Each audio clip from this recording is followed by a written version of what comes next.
السلام علیکم دوستو، میں ہوں سید سفیر بخاری اور آپ دیکھ رہے ہیں اردو سٹوری یوٹیوب چینل۔ دوستو، آج آپ کے لیے بہت ہی پیاری ویڈیو لے کر آیا ہوں۔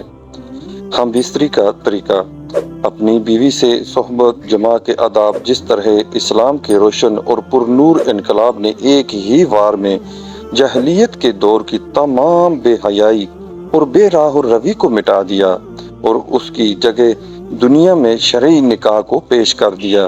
جس طرح اجتماعی سطح پر نکاح کی پاک سنت کا ایک طریقہ ٹھہرا، اسی طرح نکاح کے بعد ہم بستری یا جماع کے آداب بھی پیش کیے گئے۔ ان آداب کا سیکھنا ہر مسلمان کے لیے ضروری ہے۔ صحبت کے آداب۔ پہلی بار جب دلہن اپنے دلہا کے ساتھ یکجا ہوتی ہے تو مسنون طریقہ کار یہ ہے کہ پہلے شوہر اپنی بیوی کے پیشانی کے بال پکڑے، بسم اللہ الرحمن الرحیم پڑھ کر یہ دعا کریں کہ اے اللہ عز و جل، میں تجھ سے اس کی بھلائی اور اس چیز کی بھلائی چاہتا ہوں جس پر تو نے اس کو پیدا کیا، اور تجھ سے اس کی برائی اور اس چیز کی برائی سے پناہ مانگتا ہوں جس پر تو نے اس کو پیدا کیا۔ دلہا کو چاہیے کہ شب زفاف میں اپنی بیوی کے ساتھ 2 رکعت نماز پڑھے۔ ایسا کرنے سے دونوں کی ازواجی زندگی ہر ناپسندیدہ چیز سے محفوظ رہے گی۔ حضرت عبداللہ بن مسعود رضی اللہ تعالی عنہ کا بیان ہے کہ جب تمہاری بیوی تمہارے پاس آئے تم اسے کہو کہ وہ تمہارے پیچھے 2 رکعت نماز ادا کرے اور یہ دعا کرے کہ اے اللہ عز و جل، میرے لیے میرے اہل میں برکت عطا فرما اور ان کے لیے مجھ میں برکت عطا فرما۔ اے اللہ عز و جل، جب تک ہمیں اکٹھا رکھے خیر پر اکٹھا رکھ، اور جب ہمارے اندر جدائی ہو تو خیر پر ہی جدائی کر۔ طبرانی علامہ البانی رحمۃ اللہ علیہ نے اس اثر کو احسن کہا ہے۔ مسلمان پر ضروری ہے کہ وہ ہم بستری کی دعاؤں کا اہتمام کرے۔ ایسا کرنے سے صحبت سے پیدا ہونے والا بچہ بھی شیطان کے اثر سے محفوظ رہے گا۔ حضرت عبداللہ بن عباس رضی اللہ تعالی عنہ سے مروی ہے کہ نبی کریم صلی اللہ علیہ وسلم نے فرمایا، اگر تم میں سے کوئی اپنی بیوی سے جماع کرنے سے پہلے یہ دعا پڑھ لے، بسم اللہ اللہم جنبنا الشیطان وجنب الشیطان ما رزقنا، اے اللہ عز و جل، تو ہمیں شیطان سے محفوظ رکھنا اور تو ہمیں جو اولاد عطا کرے اسے بھی شیطان سے بچانا۔ تو ان کی یہاں جو بچہ پیدا ہوگا شیطان اسے کبھی ضرر نہیں پہنچا سکے گا۔ یہ صحیح بخاری صحیح مسلم کی حدیث ہے۔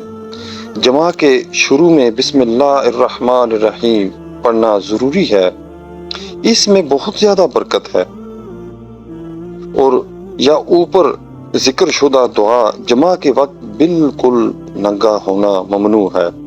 اس سے میاں بیوی اور بچے کو نقصان پہنچنے کا اندیشہ ہو سکتا ہے۔ میاں بیوی اپنے اوپر کوئی پردہ وغیرہ ڈال کر صحبت کریں، اپنی انسانی کرامت کا خیال رکھیں۔ نبی کریم صلی اللہ علیہ وآلہ وسلم کا ارشاد مبارک ہے کہ جانوروں کی طرح اپنے آپ کو برہنہ نہ کرو۔ حیض عورت کو ماہواری کا خون آنا اور نفاس ولادت کا خون کی حالت میں بیوی کے ساتھ جماع کرنا حرام ہے، اس لیے کہ حیض کے معنی پلیدی یا زخم کے ہیں۔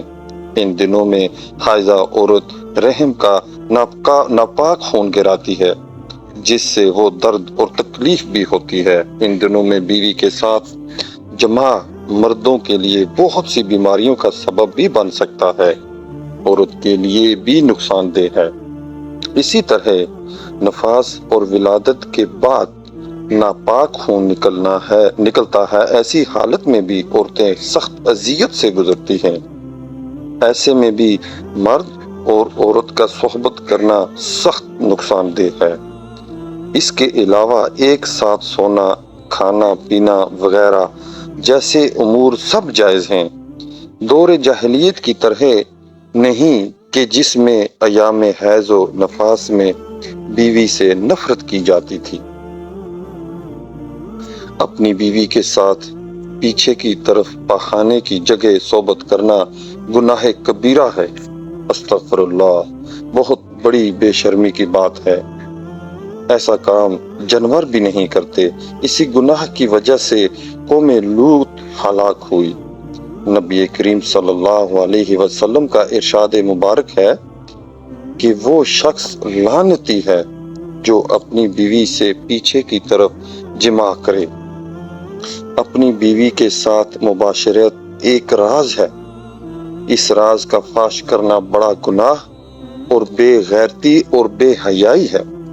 حضرت ابو سعید خدری رضی اللہ تعالی عنہ سے روایت ہے کہ رسول اللہ صلی اللہ علیہ وسلم نے فرمایا کہ قیامت کے دن اللہ کے نزدیک وہ شخص بدترین درجے میں ہوگا جو بیوی سے جماع کرنے کے بعد اس کا راز افشا کرے گا۔ اللہ عز و جل سے دعا ہے کہ ہمیں عمل کرنے کی توفیق عطا فرمائے۔ آمین ثم آمین۔ جزاک اللہ خیر۔